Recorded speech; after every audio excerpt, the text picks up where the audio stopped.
Welcome, DGens, far and wide, to the first ever episode of the DGen Talks. That is right, folks. And we got a good one today. We are looking at the NFC South. Look, the National Football League returns in just 81 days. We are less than 100 days out from the season, and we are just chomping at the bit to talk about the NFL. So we're starting with the NFC South. We are talking injury analysis, free agency, additions, losses. We're going to be talking about everything you need to know about these teams in this division. And more importantly, of course, we are going to be giving you some actionable information, some things whether you can use in the fantasy world or you can actually put real money, and that we're going to be backing with our real dollars in the betting space. So whether you're looking to dominate your fantasy leagues or cash out the sports books or simply become a better NFL fan, learn a little bit more about your team, join us, the DGen Docs, as we take off for this endeavor. So cheers, folks. Let's get after it. Starting us off here, the DGen Docs, episode 1 of the DGen Docs is brought to you by the Sports Gambling Podcast Network, and it's also brought to you by Underdog Fantasy. You can win up to 325 times your entry in their new Pick 8. Sign up with our promo code SGPNDOC, all one word, all caps, to claim your special pick and a first-time deposit offer up to $250 in bonus cash. UnderdogFantasy.com, promo code SGPNDOC. We're also brought to you by Rhythm. Get the best data-driven props and picks from Rhythm. Claim your 7-day free trial today by going to the sportsgamblingpodcast.com/rhythm. That's sportsgamblingpodcast.com/RITHMM. All right, folks, as I mentioned, we are the DGen Docs. I'm the OG DGen Doc, joined by my co-host, none other than my brother in degeneracy, Mr. Professor Locks, Derek Bennett. How we doing today, brother? Doing well, Seb. What brings us here today? The NFC South. NFC South, baby. Can you? Hey, 81 days. That's. I mean, it's basically start clearing It's the been way too long. It still is too long until game 1 for sure. Absolutely. What are you drinking over there? Well, for this monumentous episode, I brought out some good stuff. Some horsey juice. You got the horsies out there. Yep, from Colonel Blanton himself. Colonel Blanton. Yes, sir. So is that a nice little pickup from our trip? It is, yeah. So a couple weeks ago, Bachelor party weekend, a bunch of fellow DGens met me down in Kentucky. We went to a bunch of different distilleries, went over to Churchill Downs, bet on some ponies. It was a great time. Picked up a couple bottles of some nice juice while we were down there. It was a great time. Yes, sir. Hey, that's right. First of all, let's congratulate Derek there on his engagement. But more importantly, folks, just give you a little insight on what kind of level of DGen we're talking about here. Derek, why don't you tell the good folks where you proposed to your wonderful soon-to-be wife? Well, speaking of Blanton's, Blanton's is made at one Buffalo Trace distillery in Frankfort, Kentucky. And in February, a snowy morning in February the 19th. You better figure that out before the wedding day, brother. I think it was the 19th. Yeah, we went in, picked up a couple bottles of E.H. Taylor that morning. It was cold, windy, wintry snow from the night before, and somehow I coerced my now fiance back outside into like this garden space that they have off the side of the gift shop, and had a photographer over there. It was great. No, the moral of the story is my guy loves to drink whiskey. So he proposed at a whiskey distillery. Got a bunch of bottles of E.H. Taylor, which is one of my favorites, and got a fiance out of it too. So it was pretty good. Well, that's really just a shout out to Caitlin there. She's really just a trooper. So we'll cheers to Caitlin on that one for letting know. For sure. But all right, man. Actually, hey, listen, we like you said, we took a trip down to Louisville, and as someone who'd never been to Kentucky and only heard, the remnants of Kentucky, as in limited teeth down there is really the biggest thing I knew going in. That was a damn good time. Bourbon City down there in Louisville. I thought it was definitely, and of course Churchill Downs, getting a bet on some horses. Yep. Like $2 beers, happy hour. They had a live band. Hey, if you're ever find yourself in Louisville, Kentucky, at spring, summer on a Thursday, head over to Churchill Down, bet on some horses, have a good time, man. I thought that was a good time. Other than these freaking airlines, man. Before you get to that, because this is episode 1, but like we've been doing a few recordings. We've done some kind of pop-in episode kind of things from time to time, going back to last football season. I also hear that you are not just a doctor, but also got promoted. Right? Thank you. Yes. You are Dr. Captain Seb now. I don't know if that's how they say it in there, but doctor? yes. I don't know. Which one goes first? What's the order there? It depends. It depends who's acting. Usually, doc in the Army, everybody's doc, right? You can have, as long as you can be putting on a Band-Aid. Hey, as long as you're there to help them out, they don't really give a shit. So, usually you just, you let the rank say, but sir's good enough. Yeah. I don't. And you were promoted in San Antonio, so go Brahmas. Also, hey. I know this is a recording. It's going to come out later, but today is the UFL championship. I don't know about, maybe just because, as feeding the fix for me, waiting for the NFL season, the UFL. Yep. I got a chance to go to a game. I got to do media credential actually for that game out in San Antonio. So ever since then, in the Alamo Dome, I've taken the Brahmas on, and they're in the championship. I'm calling for them to take down the Birmingham Stallions. They're going to dethrone those little ponies. As much as I like to bet on the ponies, this is not the ponies I'm betting on. I'm going to take in on the Brahmas, man. Brahma Bulls are going to come in there. So we got a lot, but let's why don't we say we kick this off? Why don't we get this rolling here? We are talking about, real quick, before we forget, again, I know it's a recording, but it is Father's Day while we're recording on Sunday because we just miss football so much. We just want to talk about it. So happy Father's Day to all those fathers out there, all those great men leading the next generation. And in case somebody didn't tell you on Father's Day, we will tell you happy Father's Day. No doubt. Happy Father's Day. Yes, sir. All right. We are going to move into, we are talking about the NFC South. And I mean, let's be honest, Derek. How excited are you about this division overall? Give me your overall. We picked a banger of a division to start off with, man. I mean, all 4 teams here. You can't find a division like this one that has no step above. All of these rosters have holes. There's not one single roster that's a good team.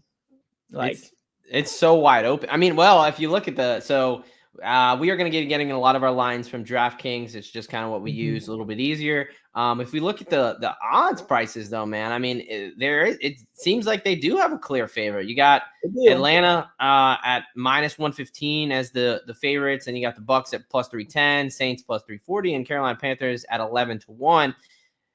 I agree with you. And in my opinion, looking at the depth charts, looking at these teams, I understand there's a lot of hype around Atlanta, and we'll get into that a little bit later. But yeah, this seems wide open, just like last season when the Bucs were, I think they were 8-1, 10-1 coming into the season, and they took that crown down. And it's very interesting that these prices are the way they're at. But I would definitely agree that.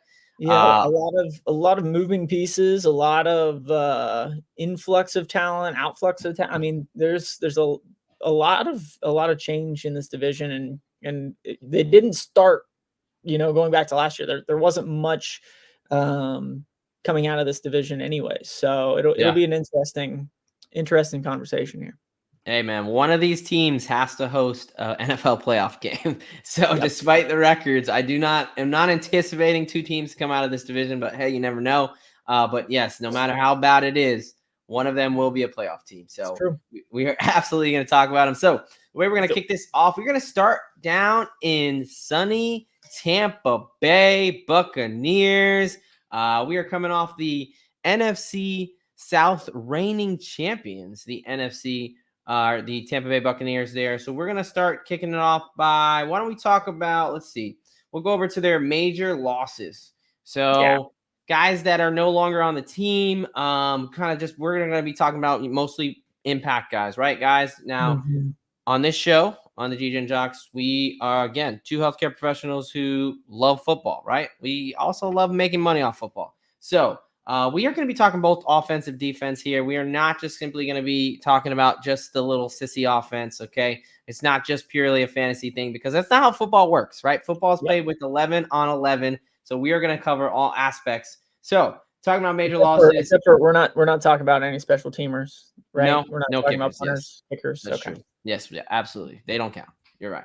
When that's when you go get some chips or watch it. No, I mean, and this, we'll see. Well, This speaking new of special kickoff teams, may these new change some things. kickoffs, I don't know. We'll see, man. I'm personally not a fan. What do you think about this new kickoff rule, where it looks very, It'll take some time to get used to, for sure. But at the same time, like, it couldn't have gotten any worse than the kickoff that we had. I mean, it was touchbacks, and touchbacks, right? So for Mm-hmm. those that aren't tracking, they moved to, and not so the old XFL, or XFL is not really a thing. So the XFL, USFL combined to make the UFL in the spring world.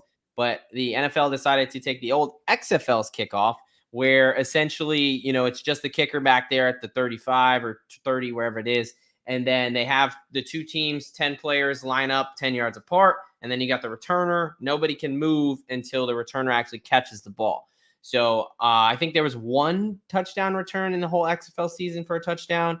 Everything else, it was a lot of like teams starting at the 25, 30 anyway. So at least they'll be returning the ball. So that might be exciting. Action. Yes, right. There will be action, but we'll see how it plays out. I would have loved them to take the UFL approach, where they just actually move the kickoff back 10 yards. And so there is a lot. Special teams is huge in the UFL. So, but anyway, let's get into it. So major losses. So we have linebacker Devin White. He is no longer with the team now. Also center Ryan Jensen, who's absolute stud, huge part of that 2020 Super Bowl team there with Tampa Brady. He's retired, actually. So why don't we talk about him really quick? Really just a knee injury that, he had an ACL, MCL, PCL tear, unable to fully get back. He had some cartilage issues. Like, he tried, and he wound up, officially announcing his retirement a couple months ago this offseason. Any thoughts on Jensen there? Yeah, I mean, it's a huge loss for them, for sure. But at the end of the day, they filled that hole pretty quickly with Barton coming in from Duke. So we'll see how he can adjust. But overall, I mean, that's a huge surgery, huge injury to come back from, for sure. Especially from an offensive lineman perspective. Yeah, that's a lot of weight being put on a knee. So I'm just saying. With cartilage issues, like, they don't go away. So definitely. From that perspective, it makes some sense, to give it a good run to rehab and get going back. But it's somewhat understandable that he wasn't fully successful doing that. Yeah, I mean, to his credit, like, he did try, right? It wasn't a lack of effort. He definitely tried. He just couldn't get back. And at that point, it becomes a quality of life thing, right? Like you said, like, once you start messing with the cartilage, there's not a whole lot you can do to replace that, right? He's probably looking at a knee replacement a couple years down the line, and him kind of hanging it up for good. Maybe he'll let him, not have to do that at such a young age. So, shout out to you, Ryan Jensen, because he had an awesome career. Glad he got a Super Bowl ring there, because he did a lot of good things for that organization. A couple more losses. You got Shaq Barrett, the good outside linebacker, edge rusher there, and Carlton Davis, one of their kind of cornerback number one for them. So talking about the additions, we had, like you just mentioned, in the draft, first round pick, Graham Barton there for the Tampa Bay Buccaneers, and then rookie running back Bucky Irving and Sterling Shepard. So not a whole lot, really. I think Barton's probably going to be your biggest impact there. But what are your big takeaways for the Tampa Bay Buccaneers going into this season?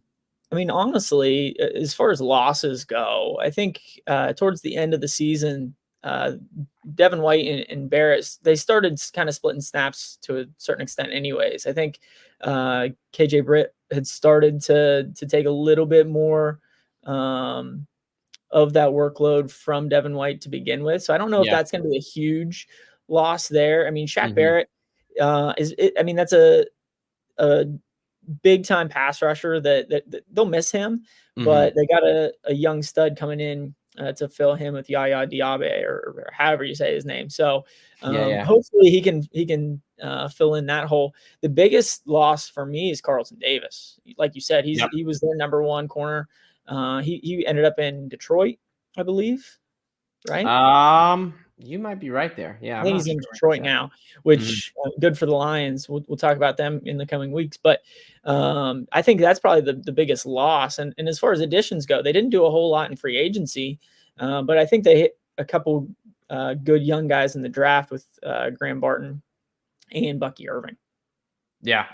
No, yeah, I would agree there, and that's just kind of my big takeaway here is that they're basically running it back on offense and Yeah, defense, right? So I think that it was a team that hey they made it to the playoffs. They beat the won Eagles, which won was a playoff game. yeah, they won a playoff game. Yeah, I mean it was at home, but they beat the living piss out of Philadelphia. Now Philadelphia was awful down the stretch, Jealous was of just himself. Yeah, awesome to see. I mean, yeah, if you were as a Giants fan, you'll quickly come to find out I have no love lost for the city of Philadelphia or the Eagles. So fuck Philly. Yeah, I don't really yeah, care about that. So that was good to see. But yeah, no, and they were really close to beating Detroit. I remember we gave it's out a Baker close game. Mayfield alternate over on his passing yards. I mean, he Yep, really lit him up. It was a close game. They were kind of going drive for drive. If they could have got one more stop on defense, I think that they have a real shot to make the NFC conference. So that's my for biggest sure. takeaway is that they're kind of running it back. You do have some losses, and as we get into my biggest concern, you kind of mentioned it with the loss of Carlton Davis. That's secondary, right? You got Jamel Dean and Zion McCollum, your two starting cornerbacks. Dean has been okay, but he struggled to Mhm. stay healthy. You do have Antoine Winfield on the back end, who's a Right. hell of a player. He's a You got stud. Jordan Whitehead as the other side, but that's I don't know, man. And especially losing some guys up front with or at least in Shaq Barrett, like that's going to put even more pressure on that secondary. So, it'll be interesting to see. Like you said, they are kind of running it back, minus those guys that we talked about, but they didn't bring anybody in the secondary, so Yeah. it'll be interesting. Yeah, no, that's I think the biggest thing as far as can that secondary actually hold up there. Yep, you were right. Carlton Davis went to the Lions. Devin White is on the Eagles, but like you mentioned, a shell of himself. So good to see there. Shaq Barrett on the Dolphins, and again, Ryan Jensen did retire. Right. Okay. As far as injuries go, they're coming. They're basically coming in healthy, though. I mean, Yeah, that's a good point. Yeah. us as the DGen docs, as far as injuries go, really the only guy that is semi beat up is Russell Gage. Yeah, but so he's a free agent actually That's now, true. Right. So That's true.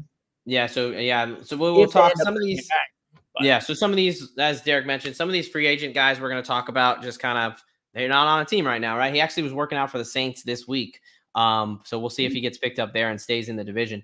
But yeah, Russell Gage. So some of the guys we're going to highlight these injuries as we go through is going to be really injuries that are going to impact this season, right? mhm. So we're kind of we're recording this. OTAs just ended. We've got until the end of July, so we got about a month to almost 2 months until training camp really starts, and we start getting a lot more updates. So we're gonna be focused on a lot of like long-term injuries, like Derek mentioned Russell Gage there, patellar tendon tear. So that is that ligament in your knee, right underneath the patella, underneath the kneecap, that connects to what we call the tibial tuberosity. So when that's torn, requires surgery, typically 8 to 10 months. He's got 12 and a half months because he injured it right before the season started last year. So the only good thing about injuring yourself right before the season starts is you have over a year of Plenty recovery of time. timeline. Yep. So any big takeaways from Gage there? Not really. I mean, he's not even on a team, so not super big Right. No, fantasy I mean impact. that's a major injury for a wide receiver, but at the end of the day, he's got plenty of time to rehab and get that quad as strong as he can. Exactly. All right. So, like we talked about, we are not just going to be talking to talk here. We are giving out actionable information, actionable bets, or fantasy takes. So, that being said, why don't you start us off, brother? What is the biggest takeaway, biggest actionable ticket item for your Tampa Bay Buccaneers? Yeah. So, the one guy, and kind of like we mentioned earlier, like this division's hard to come up with much actionable because none of the teams are really solid on paper. But at the end of the day, like somebody's got to win some games and somebody's got to perform. So, with that being said, I took an under off of DraftKings earlier today. So I like Chris Godwin's under 4.5 touchdowns for the season. It's only at -110. But he himself had quite a bit of injury issues last year. They brought in one of those Washington wide receivers who's kind of a slot guy. Jalen as McMillan. well. So, I think Godwin's another year early or another year older. He's had some injury issues. 4.5 isn't a huge number, but I really don't think he'll get there. I mean, especially with the Bucs losing their OC to Carolina, bringing a new OC, new system. Who knows what an aging Chris Godwin's going to actually end up doing? Yeah.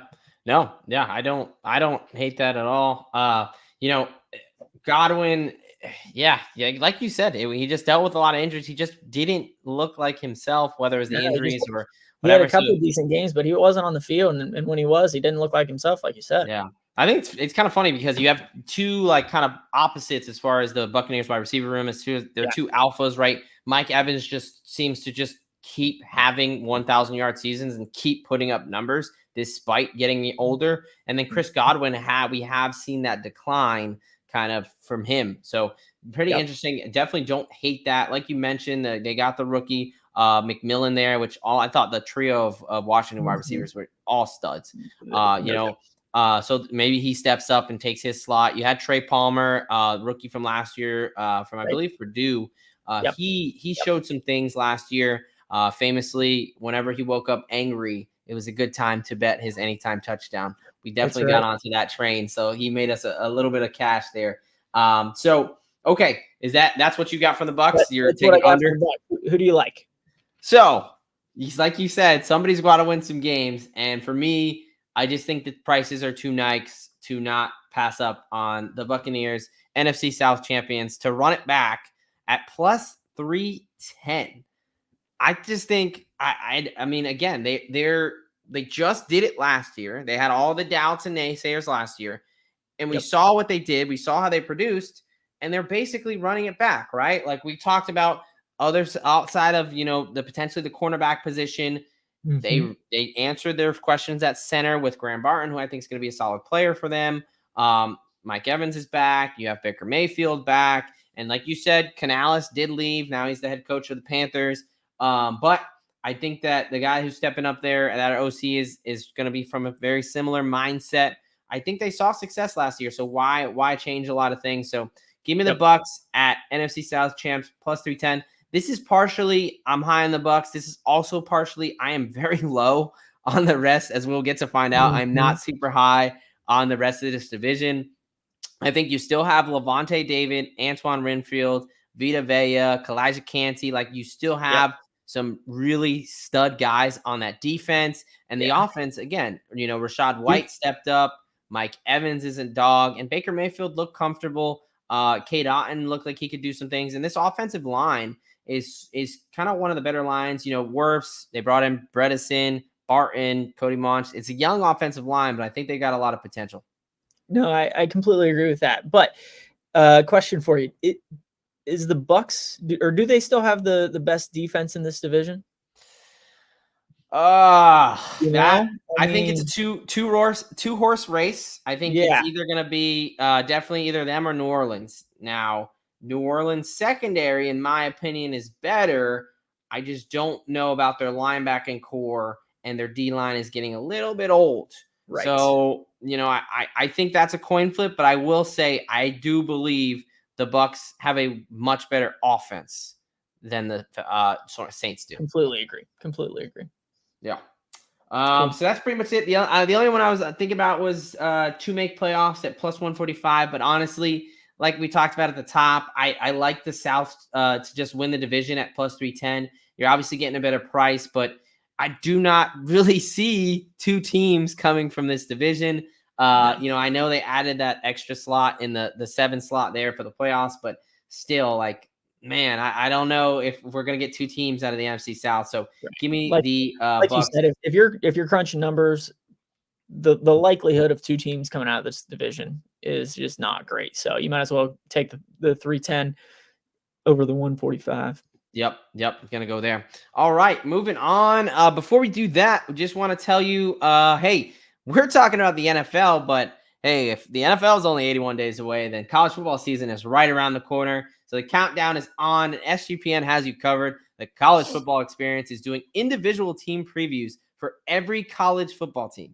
Yes, every single Division I college football team. They are breaking down each team. They got episodes that are like an hour long. They're diving in depth. I'm telling you, the guys over at the college football experience, they are grinders. They are putting this out for you guys. We also have SGPN's 5-minute fantasy football quick and dirty podcast, getting you prepped for all things fantasy. Of course, we're going to be throwing in some fantasy things here, talking injuries, how that affects the fantasy space. But if you want just direct fantasy content, that's a great podcast as well. So make sure you check those guys out. All right, folks. Now we're heading down or up, excuse me. We're coming from sunny Florida to hot Atlanta to talk about these Atlanta Falcons in the Mercedes-Benz Domes. That has a great Chick-fil-A that I've got to eat during bowl season, but never during a playoff game. The Atlanta Falcons. So why don't we talk about who we're losing there as far as major losses, major gains. So the first one I'm gonna lead off with, it's a loss. Is that a major loss? It may be addition by subtraction. Honestly, none of these are like major losses. Desmond Ridder, who I believe I think he got traded to the Panthers, if I'm not mistaken. I don't know about that one. Let me see. Hold on. I'll pull it up. I believe. Yeah. Traded. Oh no, I'm sorry. Not Carolina, to Arizona. Cardinals. Yeah. That's the Cardinals. Okay. Yes, to the Cardinals. And then we have wide receiver Van Jefferson got traded to your Lurs up there in Pittsburgh. That's right. Tight end Jonnu Smith down in Miami with the Dolphins. Mm-hmm. Outside linebacker, edge rusher, like their only edge rusher remaining, Bud Dupree, traded to the LA Chargers. And then Calais Campbell heading down to Miami for the Dolphins. The guys they picked up, we all know about Kirk Cousins, kind of a big free agency splash, who we're going to talk about in a second as he's coming off that Achilles tear. Darnell Mooney coming over from Chicago, Rondell Moore coming over from Arizona, and then the surprise of the draft. The surprise indeed, big Penix energy, Mr. Michael Penix himself, who we were both high on as a prospect. Yeah. I think he's the best pure thrower out of the pocket passer out of this entire draft. Yeah. But especially as we look at their roster, this is an absolutely absurd move. Absurd. Shock of the night for sure. You are guaranteeing essentially that either you had a terrible free agency move in Kirk Cousins because he doesn't work out, and then you have to slot in Penix, or that you're just wasting away Michael Penix, who I didn't really take too much stock in him being an older quarterback. I think he's like 26, but I mean, now I do. If you're just gonna sit him for 3-4 years, right? 3-4 years, right? Ride the pine. Like I just don't get it. But I mean, hey, I guess we got to move on. That was their decision. They made their bed. Let them lay in it. Any big takeaways from big losses, big ads? Anything that sticks out to you? Well, I think from a Falcons standpoint, looking back at last year, like their offense was okay. Their defense was not great. And And I don't see any additions as far as defense goes. So Yeah. I think you're going to touch on that a little bit more here in a couple minutes. But from an offensive standpoint, I think they're going to be solid. I mean, their Mhm. offensive line is pretty good. They're returning a couple of stud backs in Bijan Robinson and Algier. Mhm. Um, we'll see about these wide receiver or catching or Mooney and Moore. receiving Yeah. options that they have. Drake London has been okay, but he hasn't been the number one or a first round guy like they expected. Kyle Yeah. Pitts kind of the same way. Yeah. So, was it the lack of quarterback play that has held Pitts and London back? We're about to find out. That's what everybody's saying, right? That's what all the fantasy nerds are saying, right? Yeah, So, I mean, from an offensive perspective, I think they'll be good. I think they'll be solid. But from a defense perspective, whew, I can't name half a dozen dudes on their defense.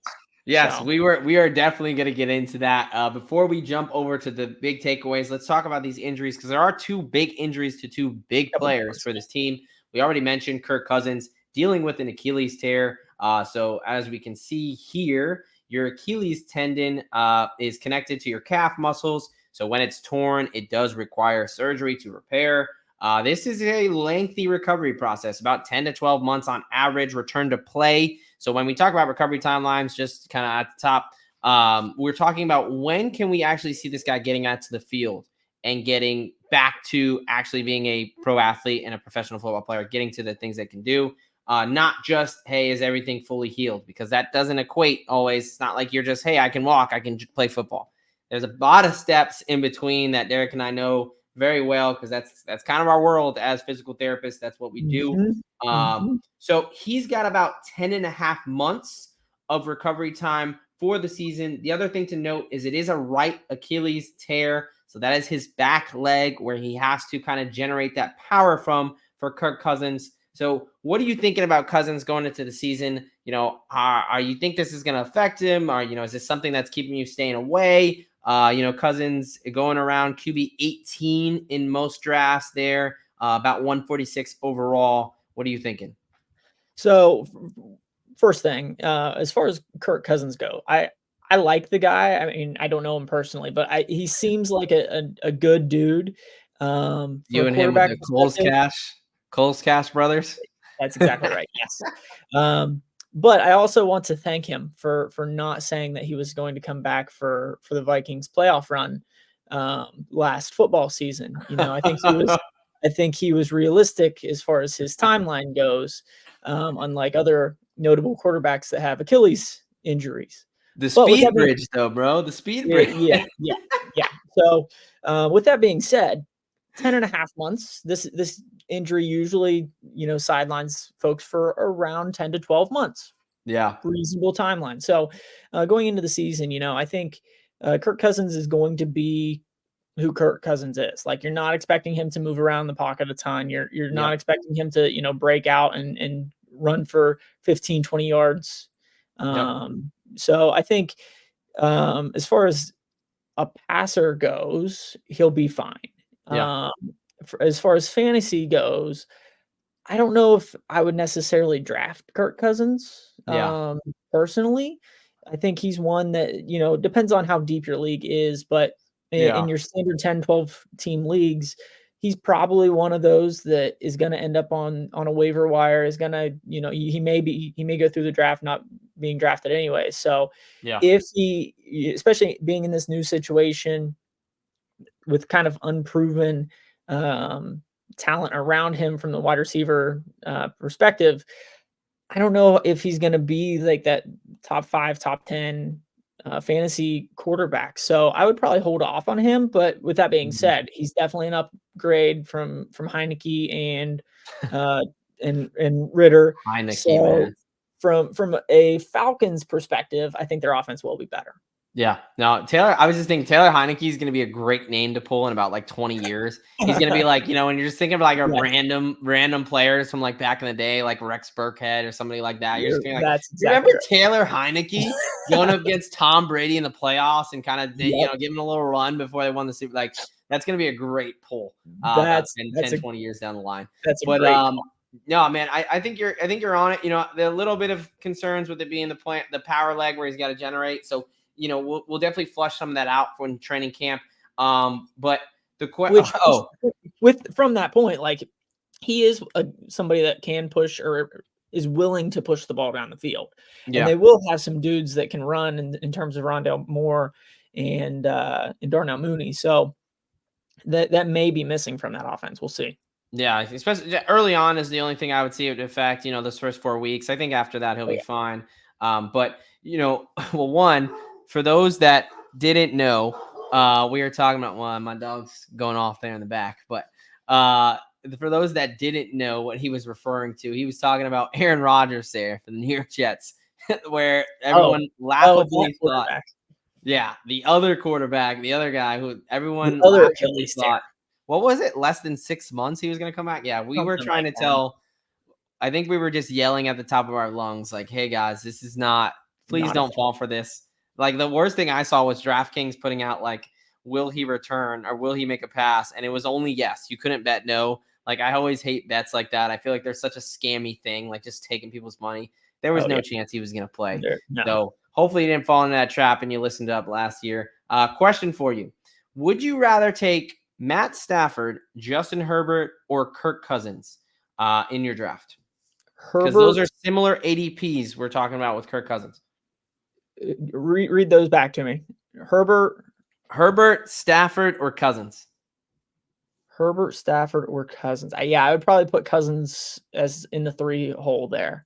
I would probably go Stafford 1, Herbert 2, and then Cousins. Mostly because Stafford has weapons all around him in terms of Puka and Cooper Kupp.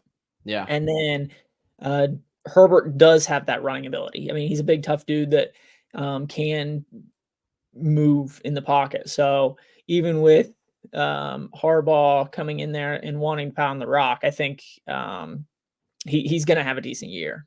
Yeah. No, I actually, I would agree. I mean, I think I'd go Stafford, Cousins, and then Herbert just because of that concern with Harbaugh really trying to run it 40 times a game. But no, I mean, it's interesting. Stafford is actually going after Cousins. Again, I pulled this, I think, from Fantasy Pros, just kind of average ADPs, right? So it might differ, obviously, in your draft a little bit, but just want to talk about some guys similar range there. The other guy we're going to talk about really quick is Grady Jarrett, defensive tackle there. I think their best defensive lineman by far in Atlanta. He's stud. He's dealing with an ACL tear. So as you can see, ACL, anterior cruciate ligament, one of your major stabilizing ligaments in the knee, similar to Achilles, season-ending surgery. These guys actually got injured on the same day, same Sunday. So they're both coming back with 10.5 months to recover, about 10.5, 12 months.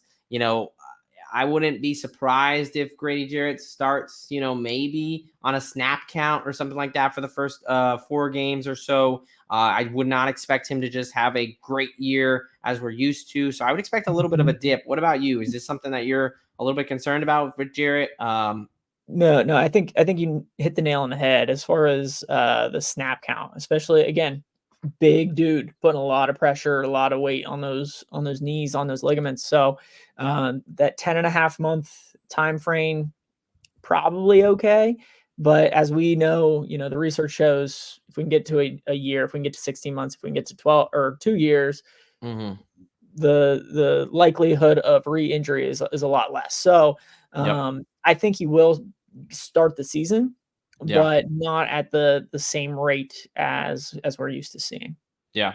And I mean, this, talking about ACLs, it does usually affect wide receivers, running backs, the skill guys a little bit more. But as Derek mentioned, research shows it could take up to 2 years for normal movement to return. So getting back to where you feel like your old self, right? Not only a physical, but a psychological thing. You got to relearn how to walk. You got to relearn how to trust. You're a big boy. You're trying to, you got offensive linemen trying to fire out at them. And so Rolling some with of my that, knees and ankles all the time. So it's not super easy, right? So great, Jared. And yeah, let's get back to big takeaways. I know you talked about it. I'm going to do a favor and pull up our the depth chart here for the Atlanta Falcons. Let's take a look at that defense. I mean, we talked about Grady Jarrett, obviously great player, but ACL coming back. How much can we get from him this year? Outside of AJ Terrell and Jesse Bates, I watch a lot of football. A lot of football. I barely know. I know Lorenzo Carter because he was a scrub for the Giants. So if you were not a starter for the New York Football Giants on the defense the last 5 years, yeah, you being a starter is definite concerns for me. So I know you talked about, you have a little bit more faith in this offense with Bijan, Drake London, Kyle Pitts. For me, I still need to see it. Other than Bijan, Drake London, and Kyle Pitts, a lot of potential. I still need to see it. But that defense, holy shit. I can barely name anybody. But like you said, outside of Terrell, Bates, being from Ohio, being a Buckeyes guy, Zach Harrison never, got to the hype that he was getting when he was in college. So if he's going to be their starter, I don't know what we're looking for. I'm just saying, like, on paper, this might be the worst defense in the league. So I get, like, Drake London, Kyle Pitts, Bijan Robinson in fantasy, and they're flashy. I think you're, like you said, their offensive line isn't bad. They're a decent group. But yeah, maybe I can get excited for the offense, but that defense just absolutely takes away my excitement right away. So this leads me into, I'll start off with my best bet. You probably can tell where I'm going with this, but I will be taking the under 9.5 wins on the Atlanta Falcons this year. They were 7-10 last year. I don't think they're 3 wins better than where they were.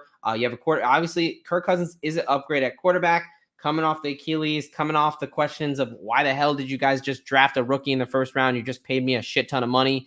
I don't like that situation. Darnell Mooney, Rondell Moore, they've always kind of been guys with a lot of potential, never really put up the numbers. So even if the offense is successful, I'm telling you, man, that defense scares the living hell out of me. So I like the under at plus 115 there. And then I also like them to miss the playoffs at plus 200.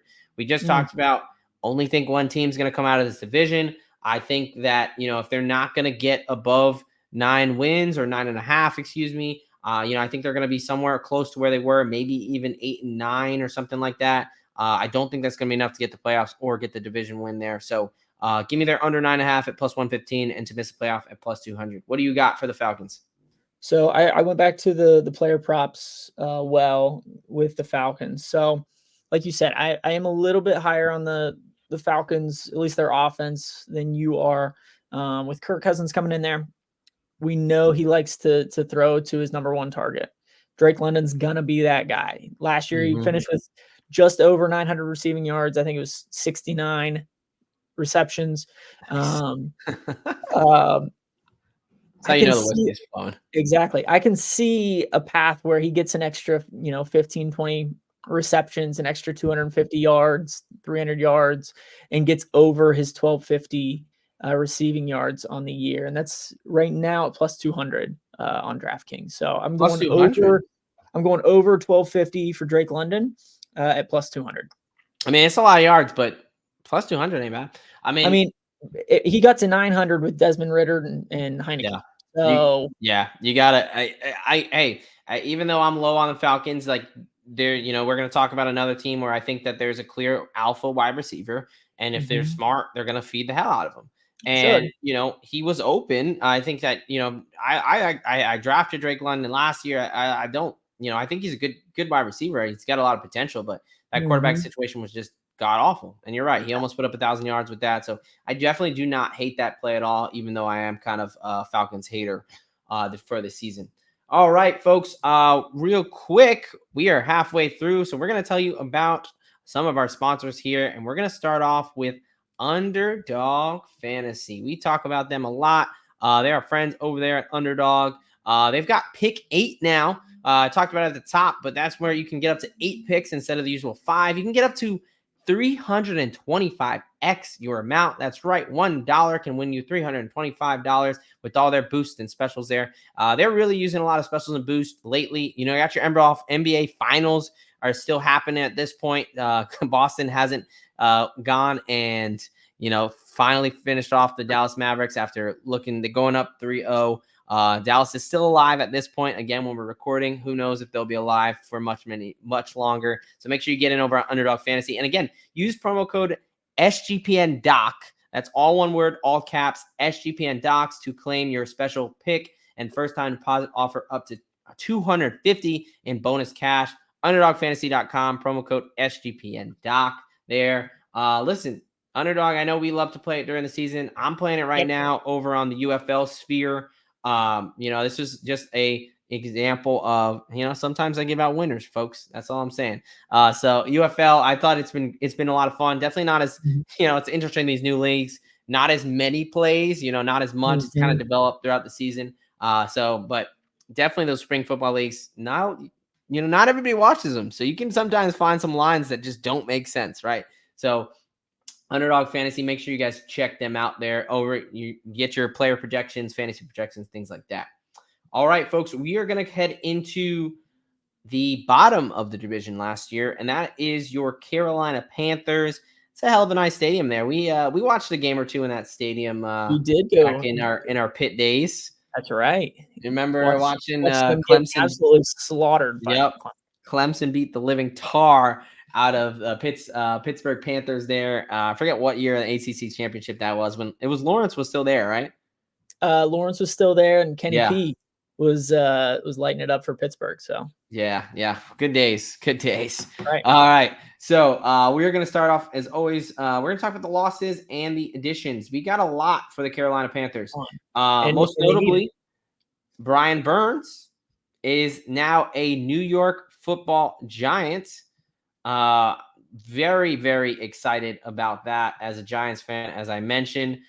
You also have DJ Chark, who never really worked out, going to the Chargers. Laviska Shenault to the Seahawks. Hayden Hurst to the Chargers.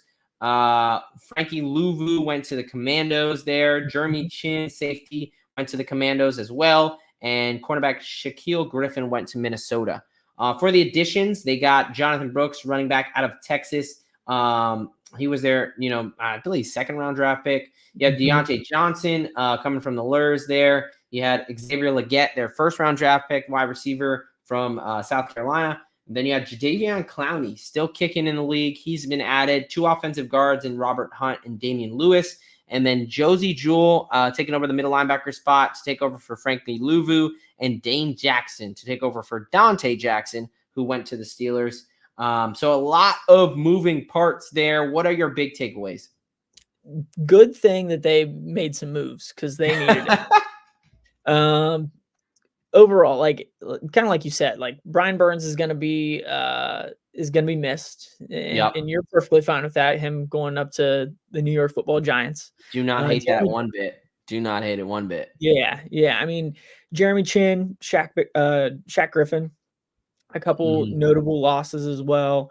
I think the big thing for them was their offense sucked. They were so bad. They were so bad.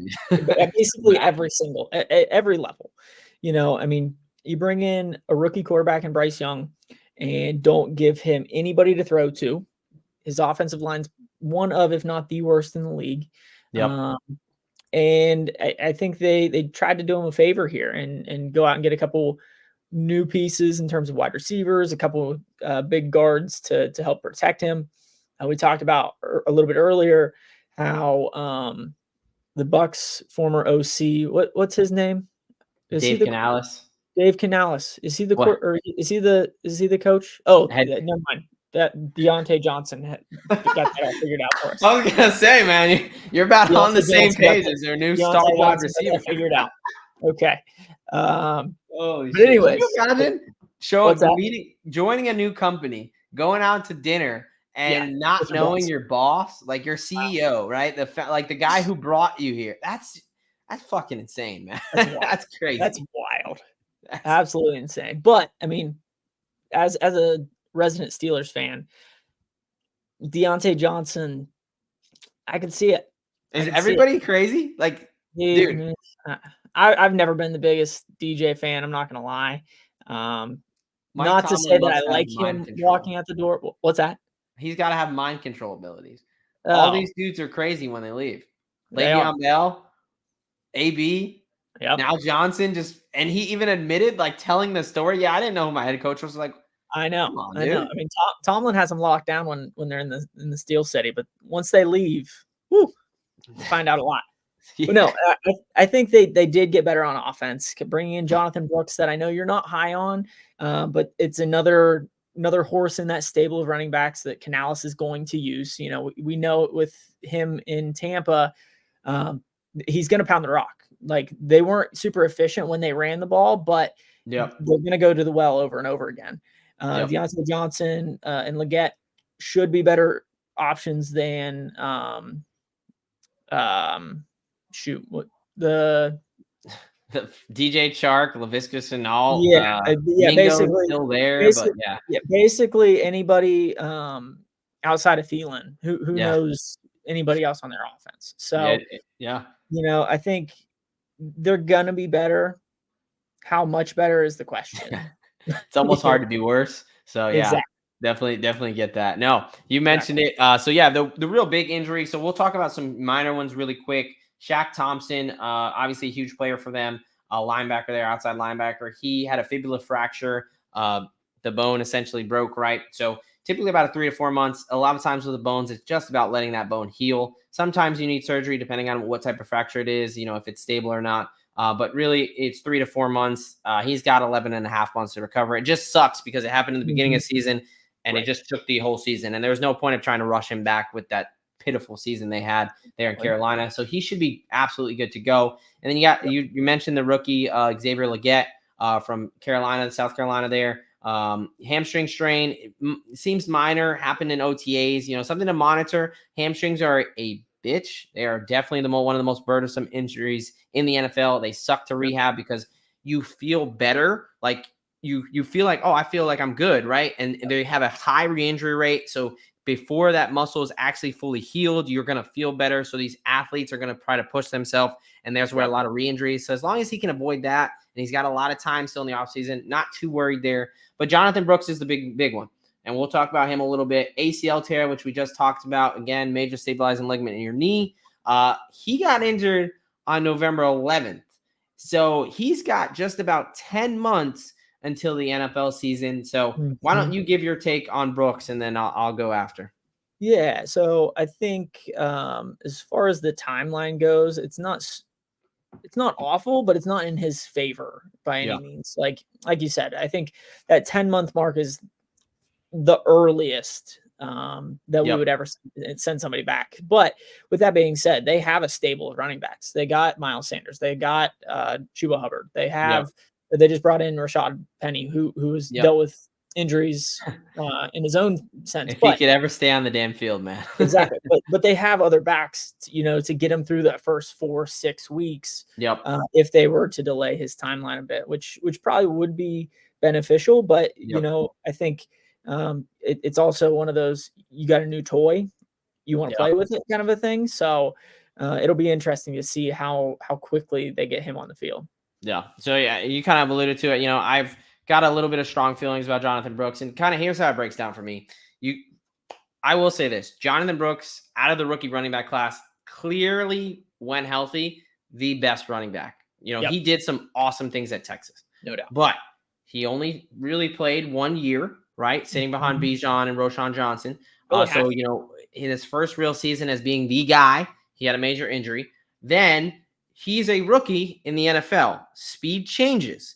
Now you're saying he's going to get little to no time as far as OTAs, training camp. Like, he's not going to be ready.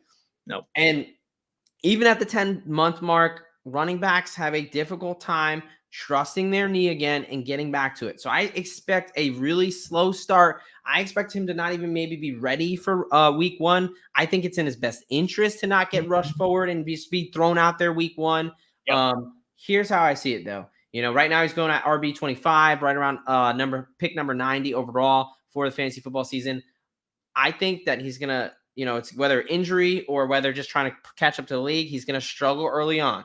So the way I would play in fantasy is I would not be drafting Jonathan Brooks because he's going too high for me right now. Yep. But if you think Jonathan Brooks, like I kind of do, I think he's going to be the best wide receiver, or best running back in this draft class, just not this season. So if you're playing from a dynasty standpoint or even from a redraft standpoint, I would look to let him disappoint the initial owner and then try to trade for Jonathan Brooks potentially later in the year or again in that dynasty aspect, right? So right now for me, he's kind of a fade the first half of the season, but I'm pretty interested to see what he looks like in the second half of the season. He's going around guys like Zach Moss and Dak Prescott. Although I hate the Cowboys, I would rather for this season take definitely Zach Moss. I'm a big Zach Moss fan. And Dak Prescott, I think will probably put up more points than Brooks as well. So I just think he's going too high for me right now. And that's kind of how I would play that. All right. No, I think you hit the nail on the head there. As far as, waiting, I wouldn't probably draft him. But if he ends up on the waiver week 6, week 8, then I may be interested. Yeah, no, absolutely. One quick note I'll add is that one of the biggest concerns for me with this team, like Derek mentioned, a lot of moving pieces. So, which when you're that bad, it's probably a good thing, right? You got to hopefully at least get a little better. With the loss of Hayden Hurst, they didn't really bring anybody in. Tommy Tremble is slated to be their tight end number 1 right now. So that's a little bit concerning. He was a fun guy to play in the anytime touchdown market sometimes because he had 50% of his catches were going for touchdowns last year, but he didn't have a lot. Right. So that's a little bit concerning, but I will actually I'll kick it to you. What is your best bet for the Carolina Panthers?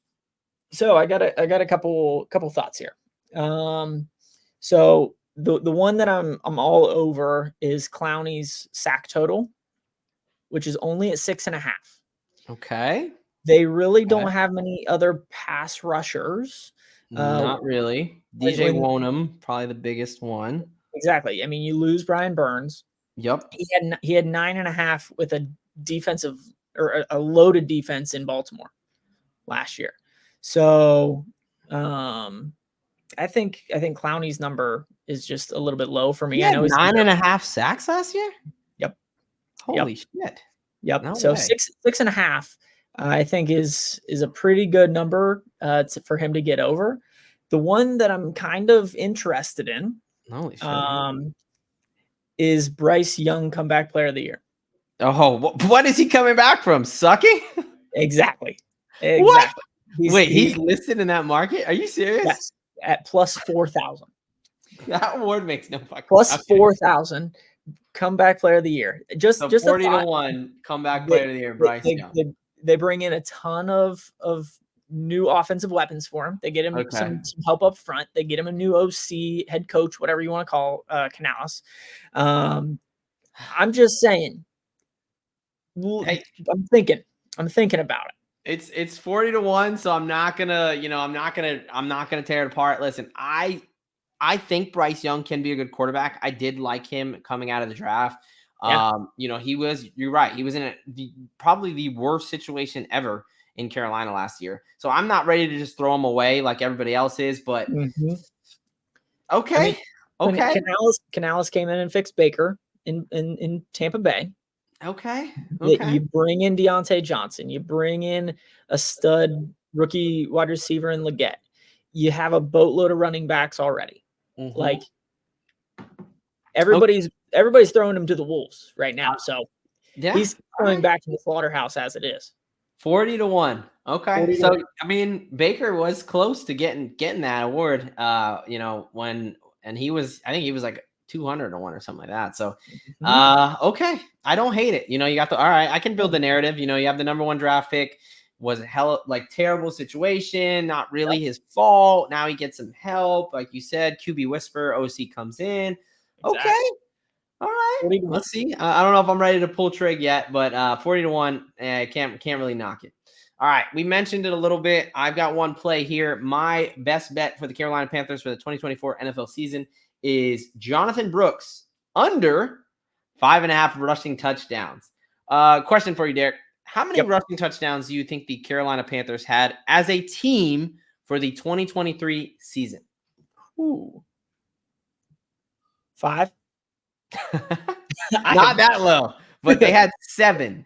Okay. 7 rush touchdowns. And that's not one player. That is every player on that team. They had 7 rush touchdowns, right? So even if they're not as bad as they once were last season, like we talked about, they still have Miles Sanders. They still have Chuba Hubbard. He's coming off an ACL tear. I just think that this is a very hard number to reach. Now, I did not take his, that's at minus 135. So is his under on yards. I think it's his yards is like 725 and a half. I went touchdowns instead of yards because, like I said, I do think that he is going to be the best running back in this draft class. So if he has some pretty massive games, he starts to get back into it. They kind of play him early and then he actually goes off. I think that he definitely could get there on the yards. Garbage yards. Yeah. Yeah, exactly. I just think touchdowns is going to be hard. I don't know how many touchdowns they're going to be scoring. And again, the leader, I think it was Chuba Hubbard had 5. And then there was 2 other players that had 1. 7 touchdowns for the team. I just don't see it. So give me the under 5.5 rushing touchdowns there. All right. We are on to our last team. But before we do that, I got to tell you about one more of our sponsors here, and that is Rhythm. That is right. Rhythm, RITHMM. They are, if you're betting the NBA player props, then you need to download Rhythm. Look, they are the go-to sports betting tool that transforms complex data into actionable insights, empowering bettors with smarter data-driven decisions. I said it like I was from Boston. Smarter. That's right. Unlike other platforms, Rhythm combines advanced predictive analytics with an intuitive user experience, making betting both easy and enjoyable. Rhythm's predictive models were born from the brains of MIT data scientists and quants with over 3 years of data that help drive you to better AI-backed betting decisions. It's great at identifying value on any players, including bench players. They gave out Sam Hauser over 4.5 in game 4, and they crushed it. I was on that one myself. So listen, I said a lot of big words there that even me having a doctorate is like, man, these guys, they're a lot smarter than I am. So trust the people over at Rhythm there. Claim your 7-day free trial by going to sportsgamblingpodcast.com/rhythm. And that's sportsgamblingpodcast.com/RITHMM. Head over there, folks, listen to people a lot smarter than Derek and I give out these models and help you out. It is kind of cool because it kind of breaks down that barrier of like, oh, I have a model and I need to, do all this stuff. They kind of let you can create your own models by doing, adding little tweaks there for yourself. So it kind of makes that experience. It brings it a lot closer to home. So it is a cool thing. Definitely check them out over there. All right. Last team. We got the New Orleans Saints, baby. The Saints are marching in. This is going to be a little bit of an easy one from the top as far as additions and losses. Yep. Not a ton, right? Nope. This first loss, most shows might not even mention, but I think he is a vital member of any team, and that is Mr. Jameis Winston, the one of the biggest characters the NFL has to offer. He is now in Cleveland with Deshaun Watson. That locker room, that quarterback room must be interesting. Deshaun Watson, Jameis Winston. He's one of the best team builders in the league, as long as he's not on my team, because he is out there, dude. I don't know if I could put up with listening to him and seeing him pop up on the TV. I love me some Jameis Winston, man. My guy, I love listening to him. At first, he's in Cleveland. He is a Florida State Seaman Hole, so I have to remember that. I don't have too much love for him as a Gator, but he is a character. He's a good time. All right, Michael Thomas, who also, of course, surprise, ended the year on the IR and didn't play because he's Charmin Ultra Soft. So every year, people try to talk me into Michael Thomas. He's been on my do not draft list for the past 2.5, I can't remember 3, definitely 2, if not 3 years in a row. And that's played off pretty nicely. So do not have the conversations right now. He doesn't have a team, so hopefully we don't hear that. And then safety Marcus May. And then with your additions, they brought in Chase Young. They drafted the left tackle Fuaga, and then linebacker Willie Gay from the Chiefs. So not a ton of moving parts, but enough. What are your big takeaways there? it sounds like they're basically just running it back with a couple of additions in terms of Huaga and Chase Young. I mean, this team's just getting older, to be honest with you. Like they've kept this same group around for quite some time, which is good in most cases. But as we're probably going to talk about, like some of these guys are just getting up there and they're starting to lose a step as well. So the Saints are an interesting bunch. They don't have a ton of playmakers. Olave is a stud.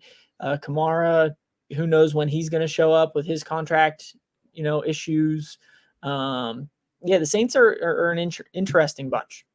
Yeah, no, I agree. Yeah, it's definitely, one of those where similar to the Bucs situation, there's not a ton of changes, right? They are getting a little bit older. I do like that left tackle there, Fuaga, but again, he's a rookie at left tackle. That's a pretty important position, right? So talking about some of the quarterback that's questionable at times. Not the most mobile for damn sure. And Derek terms Carr. of decision making, yeah. So we'll talk through some of their injuries real quick. Ryan Ramczyk, their longtime offensive tackle, he had a minor procedure, but he's got some cartilage knee issues again, similar to the Ryan Jensen thing. Now he has not retired. He's saying he's going to try to come back and play, but this is something that's not going to go away. He's had to miss multiple games the past couple seasons due to these cartilage issues coming up. It's only going to get worse. It's not going to get better the more you play on it. So that's something of concern. That's probably a decent reason why they went ahead and took an offensive tackle in the first round of the draft, but he is slated to start for them. So that's a bit concerning as far as if he's even going to play next year, let alone what level he's going to be able to play at. We've got Marshawn Lattimore, end of the year with a high ankle sprain. That's even the worst cases, more to like 3 to 4 or 5 month injury. He's got 10 months. He's going to be fine. Really one of the newer ones that I want to talk about is Juwan Johnson. In OTAs, he just suffered a foot fracture. They didn't say exactly where, but the timeline was 10 to 12 weeks of recovery. We're about, a little bit over 2.5 months until the NFL season. So he's going to be kind of pushing it close to that start of the season there. What are you thinking about Juwan Johnson with this foot fracture? Yeah, I mean, to start the season, that's the question mark. Like, I think he'll be fine 4-6 weeks in, but those first 2, 3, 4 weeks are a major question. Does Taysom Hill slide out to tight end a little bit more? Do they run it back with Jimmy Graham for a whatever 15th season in the NFL? I don't 14, 15, whatever he is at this point. Do they find that glue, that bridge guy for a month basically to fill in for Juwan Johnson?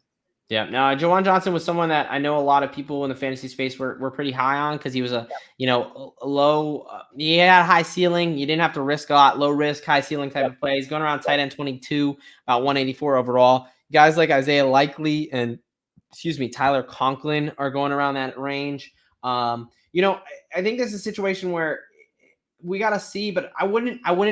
Alarms wouldn't be going off. Again, a lot of times with the foot fracture with the bones, it's just allowing that time to heal. You can't really push it too far, but he has a decent shot. They're expecting him to be ready for the start of the season. Like Derek said, maybe, he's got to take a couple weeks to get caught up to speed. But if you were really high on the Juwan Johnson train, I don't think you have to completely get off. I think this could be an opportunity to potentially grab some value there if people are really scared of this injury. It shouldn't be that bad. Again, we're supposed to get more information, but based on what we know now, it's not a Liz Frank where it's season ending. It's not anything crazy. So, I think this is a situation where you can potentially grab some value if you're high on him. Now, I myself am not the most high. Like, I understand the play, but he's not someone I'm really going on my way for. But he's going around guys like Isaiah Likely, Tyler Conklin. I'm not really high on either of those guys either. I'm actually pretty high on Mark Andrews for next season, coming back from his injuries. We'll talk about in a couple weeks. But yeah, so again, Juwan Johnson, something where I would not, change your take entirely too much, whatever it was going into the season based off this. All right, so we're going to talk about some big takeaways there. We talked about, Kamara's currently holding out because his contract. I'm going to assume things get worked out there before the season. We got, again, a couple months until that we get to that point. But really, one of my big takeaways is that looking at this offense, outside of Kamara and Olave, especially on the outside with Olave, where are we going to get production? You got Rashid Shaheed, Cedric Wilson, Juwan Johnson, or Taysom Hill, like you mentioned. None of those guys scare me even a little bit. You've got an aging offensive line with Ramczyk and Ruiz and McCoy have been there for a while. So, for me, I think the defense, they're always pretty stout. You got Demario Davis, Willie Gay, I think is a good addition. Paulson Adebo, Marshawn Lattimore, Tyrann Mathieu. I really like their secondary. And they brought in Kool-Aid McKinstry there. I think he's going to be a good player as well. So, their defense, I'm not as worried about, but their offense does give me some pause as far as just, are they going to have enough firepower, to keep up with, I think the Bucs have a much better offense. We'll see how it plays out in Carolina. They've definitely got enough changes. They could be better. You like Atlanta. I think I have to at least admit Atlanta's offense, there's a good chance they're the third or fourth best offense in this league. So that's where I'm concerned about. What about you? Any concerns for this team? How do you like them overall? No, I think we're on the same page again here. I mean, Olave is a stud. I love him. Coming out of Ohio State, another Buckeye that I can talk high about. But besides him, who else are we throwing the ball to? Rashid Shaheed is a big time playmaker, but the volume of big plays just has not been there. Exactly. Cedric Wilson, okay, I guess for a third option, but he should not be a starting wide receiver in the NFL, at least from what I've seen so far. Yeah, I would tend to agree with you there. I mean, like you said, Alvin Kamara, you would hope that they could figure out his contract situation sooner rather than later.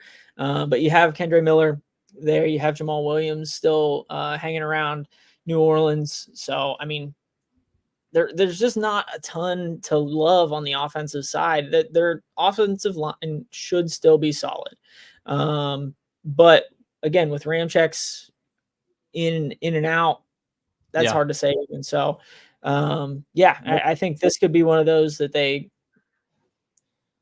scored 14 to 16 points a game and end up winning 6 or 7 of them just because the defense is so solid.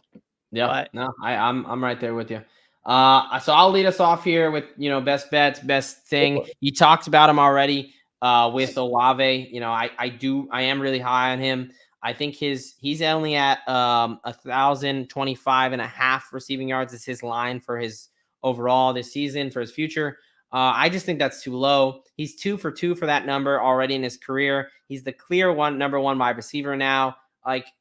Again, I just think he's going to get so many targets. I think he's going to get there by volume because it's going to be Kamara out of the backfield. It's going to be him and whatever they decide to do at tight end, right? So, you'll take your deep shots to Shaheed, but I think as the guy who's going to get you, 10 to 12 targets a game, I think he's going to easily pass this number. So give me Chris Olave over 1,025.5 receiving yards at -110 there. What do you got? So you actually already mentioned this guy as well. I'm going to flip over to the defensive side of the ball with new rookie Kool-Aid McKinstry. Okay. Question for you. He was at Alabama for 3 years. Yeah. How many interceptions did he have his entire career? Oh, golly. In college, I feel like they're giving him out like candy. 3 years at Alabama. I will say 10. 2. Holy shit. Okay. 2. And his over under interceptions on the year is 1.5. So I'm going under 1.5 interceptions. Kool-Aid McKinstry. They do have some other DBs that can lock people down. So could he be seeing the lion's share of targets, wide receiver targets potentially, which could lead him to some more interception opportunities. But going back to Alabama, he was never like that ball hawking DB. He would either break things up or hit stick you, dude. I mean, he's a tough dude, but I just don't see him getting too many picks. So under 1.5 at 120, plus 120. No, plus money there too. Yeah, that's a good pull. That's one of those where if I'm just looking at the line, I'm like, oh yeah, okay. I would definitely say he could get this, but 2 in his career in 3 years. And like you mentioned, you got Paulson Adebo and Marshawn Lattimore there. Those are some, those are some stud guys in front of him. Whether he gets on the field with Nickel, he's going to be battling out with Alontae Taylor there down in New Orleans. But I like that. I like that play a lot, actually. I would probably definitely be adding that to my portfolio. All right, brother. We did it. So let's do a quick recap of all the bets that we like. So why don't you run through yours and then I'll run through mine and then we'll go on and get out of here. Okay. So we started off with under 4.5 touchdowns for Chris Godwin at -110. Then it jumped up to Drake London over 1250 receiving yards at +200. Jumping over to Carolina, Jadeveon Clowney over 6.5 sacks on the year at +110. Maybe sprinkle a few dollars on Bryce Young for comeback player of the year at 40-1. And then Kool-Aid McKinstry under 1.5 interceptions at +120. Love it, man. Love it. Good stuff. Good stuff. Yep. All right. What all did you throw out? Yeah, for mine, we're going to go with Tampa Bay, NFC South champions at +310. Atlanta under 9.5 wins at +115 to miss the playoffs +200. For Carolina, Jonathan Brooks under 5.5 rushing touchdowns at -135. And to wrap us up, Chris Olave over 1,025.5 receiving yards at -110. And that is pretty much it, folks. I'm trying to take notes so I can write down all these locks. You read them off. Hey man, that's what we're trying to do. The whiskey's getting low, so it looks like it's time to end the show. All right, guys. Hey, we hope you enjoy the show. Again, we are the D-Gen Jocks, 2 healthcare professionals that love football, and we also love making money off football. So that's what we're hoping to do in this year. We are going to be doing this for every division. Obviously, we started with the NFC South, so you're going to get 7 more of these division preview episodes. If there's guys you have questions about, hey, there's some injury concerns, things that pop up, or hey, how do you think this guy's going to come back? Reach out to us. Make sure you like, comment, subscribe. We're going to be doing this all year. Like we said, this is the first episode. We're launching off. So, hey, there's a segment you want to see, anything like that. We are open to feedback. Just let us know. You got anything for the good people before we get out of here, Derek? No, just keep listening. We'll be going through every single division here in the off season, leading up into training camp when things start getting a little spicier. So, like you said, hit the like, hit the follow, hit the share button, and we'll keep throwing out some locks. Yes, sir. Yes, sir. All right, folks, that is it from us here at the D-Gen Doc. So we hope that you enjoyed the show, enjoyed the episode. We are less than 100 days from the NFL football season. We're looking to make a lot of cash and have a lot of fun this season. So we appreciate you. From the D-Gen Docs, we are out of here, baby. What's up, D-Gens? Doc here. As a proud member of the U.S. Army and a lover of football, sometimes those two things cross over on here. But as you probably already know, as a lowly captain, these are just my opinions. These are not opinions that are representative of the entire DoD or the U.S. Army. The same thing goes for any references to any commercial products or hyperlinks. Again, that does not constitute an endorsement from the DoD or the Army. I hope you enjoyed the show, and as always, let it ride, baby.